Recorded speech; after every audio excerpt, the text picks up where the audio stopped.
kenapa sih umat Islam dalam hal ini ada dalam tanda kutip bisa dikatakan kemandegan atau kekalahan dalam berdinamika dengan masyarakat global gitu? Ini karena ketertutupan, mereka tidak siap menghadapi perubahan. Akan didirikan pesantren Sabtu Minggu, yaitu untuk semedi lah gitu istilah. Ada yang unik tadi tentang pesantren untuk di Wanayasa sendiri, pesantren buat semacam semedi atau triwikrama. Muhafadzah bil qadimi sholih wal ahlu bil jadidil hasan. Itulah makna daripada berpikir dinamis. Warahmatullahi wabarakatuh. Sahabat Pojok Alif semuanya, pada sore kali ini kita sedang berada di Pondok Pesantren Al-Muhajirin Purwakarta. Saat ini kita sedang dan atau akan berbicara tentang sejarah Pondok Pesantren Al-Muhajirin, dinamikanya seperti apa, dan kira-kira apa yang dipersiapkan Pondok Pesantren Al-Muhajirin ke depan, hubungannya dengan menjawab tantangan zaman, tantangan global, dan lain-lain. Bersama kita saat ini telah hadir Bapak Kiai Haji Dr. Abun Bunyamin. Beliau adalah pendiri pengasuh Pondok Pesantren Al-Muhajirin. Kita kenalan dulu. Assalamualaikum Bapak. Waalaikumsalam. Gimana Bapak sepanjang COVID ini aktivitas keseharian? Selama COVID-19 pesantren Al-Muhajirin berjalan biasa dan mengikuti apa yang sudah disampaikan oleh pemerintah dengan protokol kesehatan yang sangat ketat. Dan Al-Muhajirin karena sebagian tidak nginep, yang tidak nginep itu belum ada kegiatan pembelajaran. Yang nginep baik kampus 1 ataupun kampus 2, kampus 3 sudah mulai belajar seperti biasa. Nah, untuk Al-Muhajirin sendiri santrinya sekarang ada berapa? Santri Al-Muhajirin itu di atas 5.000 ya.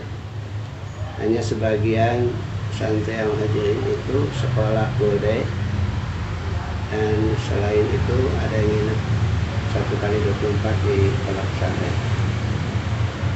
Kemudian walaupun tidak nginep, ada layanan saja yang bersifat khususi, yaitu tentang Al-Quran dan ibadah. Nah itu sahabat-sahabat Pojok Alif semuanya, berarti sepanjang COVID ini alhamdulillah Pondok Pesantren Al-Muhajirin masih berjalan dengan catatan mengikuti protokol yang ditetapkan oleh pemerintah. Nah untuk selanjutnya Akang mengenai sejarah Pondok Pesantren Al-Muhajirin sendiri, itu dibuat tahun berapa, terus ya Akang sebagai generasi keberapa, dan perkembangannya seperti apa sih dulu? Al-Muhajirin itu sebetulnya pertama kali didirikan tahun 93, tapi rintisan awal mulai 87, yaitu dengan membangun pesantren dan madrasah Al-Waton di Bendur. Itu dari tahun 87 sampai sekarang masih berjalan. Sedangkan untuk di kampus 1, yaitu di Al-Muhajirin Kota, mulai dirintis itu tahun 91 dengan adanya TK Al-Quran, Taman Pendidikan Al-Quran, yang waktu itu siswanya lebih dari 500. Kemudian yang selanjutnya tahun 93 kita merintis pondok pesantren. Artinya mereka bukan hanya sekolah, tapi juga belajar di pondok. Dari 93 sampai sekarang tahun 2020 sudah mencapai lebih daripada 5.000 yang belajar di Al-Muhajirin. Kemudian sebagian yang nginep adalah sanawiyah, aliyah, SMP, SMA untuk kampus 1. Sedangkan untuk kampus 3 adalah SMP dengan SMK. Dan semuanya Al-Muhajirin sekarang ini sudah kampus yang berjalan dan lagi dirintis untuk pesantren kampus 5 di Wanayasa.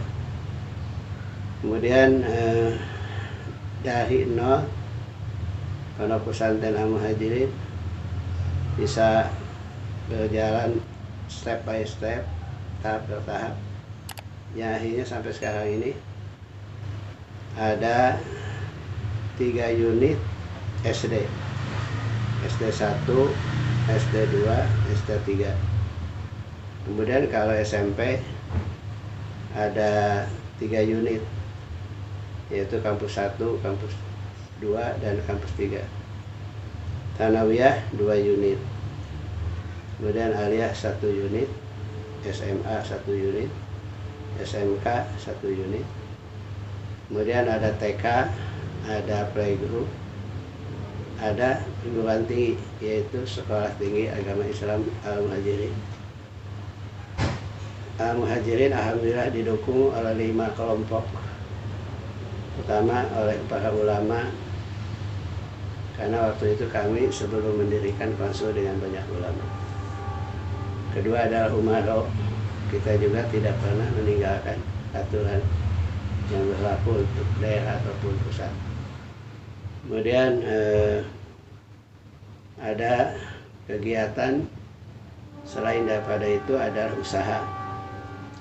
Usaha itu pertama percetakan dengan sistem digital, kemudian ada rosan, pabrik roti, dan yang ketiga kita mengelola travel, dan itu sudah berizin, dan insya Allah ada peluang untuk travel Al-Muhajirin buat mendirikan yang namanya Haji Plus atau ONH khusus ya. Insya Allah ke depan kita bisa menampung pendaftaran Haji Plus. Hanya sekarang ini kegiatan haji ataupun umroh di stop dulu, di pending dulu karena kasus corona ini. Dan selanjutnya Al-Muhajirin didukung oleh ulil albab, para cendekiawan. Keempat adalah ulil amwal, orang-orang yang punya duit, pengusaha. Terakhir adalah masyarakat biasa, ulil abdan. Mereka membantu Al-Muhajirin dengan tenaga, dengan pikiran. Dan alhamdulillah doa dan bantuan itulah yang menjadikan kemajuan Pondok Pesantren Al-Muhajirin. Nah itu kita doakan semoga Al-Muhajirin semakin mangprang saja ya sahabat Pojok Alif semuanya. Untuk kampus Wanayasa sendiri, Bapak kira-kira kapan bisa, apakah itu untuk kampus atau santri atau seperti apa untuk yang Wanayasa? Rencana mah akan didirikan pesantren Sabtu Minggu, yaitu untuk semedi lah gitu istilah yang lain, supaya mereka ini yang tidak bisa nginep di sana walaupun hanya 2 malam saja. Hanya sekarang ini kita stop dulu pembangunannya karena di sini lagi membangun 25 kelas, 27 bahkan. Ini 27 kelas ini ingin selesai pada bulan Agustus yang akan datang. Dan alhamdulillah ketika lockdown, ketika PSBB, pembangunan tidak pernah berhenti karena sesuai dengan kebutuhan. Nah itu ada yang unik tadi tentang pesantren untuk di Wanayasa sendiri, pesantren buat semacam semedi atau triwikrama mungkin. Nah itu yang unik barangkali Bapak mengenai konsep pesantren Al-Muhajirin ini kan agak berbeda, apakah disebut pesantren modern juga bukan, disebut pesantren salafi juga bukan, terus barusan ada pesantren untuk mingguan meningkatkan mungkin daya psikomotoriknya atau afektifnya. Itu kira-kira inspirasinya dari mana Pak? Kita sebetulnya ada inspirasi yang tumbuh ketika melihat banyak ibu-ibu, bapak-bapak yang sudah lanjut usia ingin belajar agama untuk cari ketenangan. Maka kami coba di Wanayasa sesuai dengan udara yang sangat sejuk ya, suasananya belum seramai di kota. Ingin ada kegiatan pondok buat orang yang lanjut usia gitu ya. Mereka tidak usah bulan-bulanan, 2 malam aja cukup gitu. Sebagai training juga nanti itu kampus 4 yang di Wanesa itu akan mencoba dikolaborasi dengan lembaga latihan supaya mereka itu ada skill ya yang dimiliki, terutama kaitan dengan masalah digitalisasi pondok. Oleh karena itu kita tidak boleh berjalan di tempat, menyesuaikan dengan keadaan, dan itu telah diantisipasi oleh kami 27 tahun yang lalu ketika kami memberikan konsep tentang visi misi Al-Muhajirin, berpikir dinamis, berakhlak saleh, berakidah ahlussunnah wal jamaah. Berpikir dinamis itu artinya tidak beku. Kita selalu mencoba untuk ada unsur-unsur pembaharuan di masa digital ini. Kemudian tidak boleh meninggalkan yang lama yang memang itu harus dipertahankan, yang disebut dengan al-muhafadzah bil qadimis sholih wal ahlu bil jadidil asah. Itulah makna daripada berpikir dinamis. Kalau berakhlak salah, kita ingin Al-Muhajirin ini berdiri dengan 3 tujuan. Pertama, menyelamatkan umat dari akidah yang sesat, pemikiran yang menyimpang. Kedua, liizil Islam wal muslimin, supaya Islam ini jaya, tidak melempem, baik di bidang edukasi, di bidang sosial, di bidang ekonomi, dan lain sebagainya.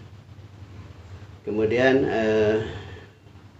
tujuan kami di Al-Muhajirin ini adalah supaya kita betul-betul belajar ikhlas hanya untuk Allah dan Rasulnya.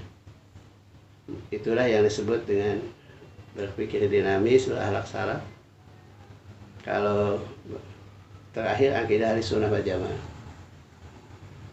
Jadi kita tidak ingin melenceng dari akidah yang kita pegang selama ini. Bahkan ditambah bukan akidah ahlussunnah wal jamaah saja, tapi ada kata an-nahdiyah.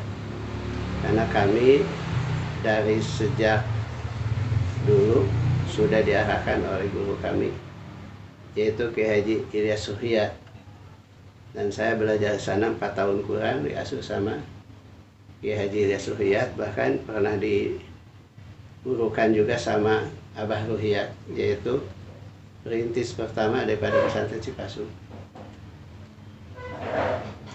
Nah itu teman-teman, ada keunikan lain tentang Pondok Pesantren Al-Muhajirin ini. Tadi sudah dijelaskan visi dan misinya.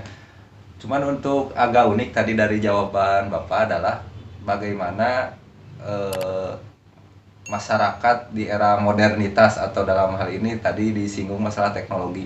Kira-kira kenapa sih umat keluar dari Al-Muhajirin dulu?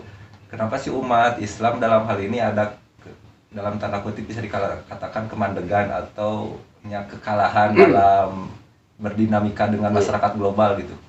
Ini karena ketertutupan. Mereka tidak siap menghadapi perubahan. Kalau kita tidak siap perubahan, nanti akan ketinggalan. Dan kebutuhan digitalisasi itu sudah nampak jelas, tidak bisa ditawar lagi. Maka kami di sini juga ada radio yang nanti kegiatan-kegiatan ceramah di dalam itu selalu ditayangkan. Yang kedua adalah Al-Muhajirin TV, tiap hari terus menyampaikan pesan-pesan keagamaan, termasuk pengajian kitab-kitab kuning gitu. Terus barangkali yang terakhir untuk sesi kita pada kesempatan ini, Bapak, mengenai harapan Abah atau misalkan pesan Abah untuk para santri khususnya di Purwakarta menghadapi era yang dinamis ini, teknologi ini, atau mungkin era hoak atau disrupsi ini, kira-kira seperti apa? Iya. Kami berharap para santri bahkan para ustadz untuk tidak alergi dengan kemajuan, tidak alergi dengan teknologi. Bahkan kita harus siap menghadapinya. Kalau tidak, nanti yang kecil jadi besar. Karena globalisasi informasi yang disampaikan oleh pondok yang sudah menggunakan sistem digital. Kalau tidak ikut nanti yang besar malah jadi kecil, itu karena mereka kekurangan informasi. Ketika kita membuka, mereka bisa baca tentang keadaan hari ini dan yang akan datang untuk pesantren Al-Muhajirin. Kalau pesan Bapak untuk para alumni dan masyarakat pada umumnya, pertama, cintailah pondok pesantren, karena hanya satu-satunya pondok pesantren yang akan mengkaderkan para ulama yang mumpuni di bidang ilmu agama. Kemudian yang kedua, tampakkan syiar Islam dengan cara tampilan-tampilan, terutama untuk meraih berbagai juara di berbagai olimpiade. Dan yang ketiga, kita harus siap menghadapi perubahan zaman sistem digital dengan kita mengadakan event-event. Dan karena sekarang ini sudah zaman modern, tidak 100% mengadakan bantuan, tapi kita harus tumbuh dari dalam secara ekonomis, mampu menunjang pembangunan di pondok pesantren. Kalau tidak, kita nanti akan ketinggalan. Mengandalkan bantuan tidak akan selesai nanti.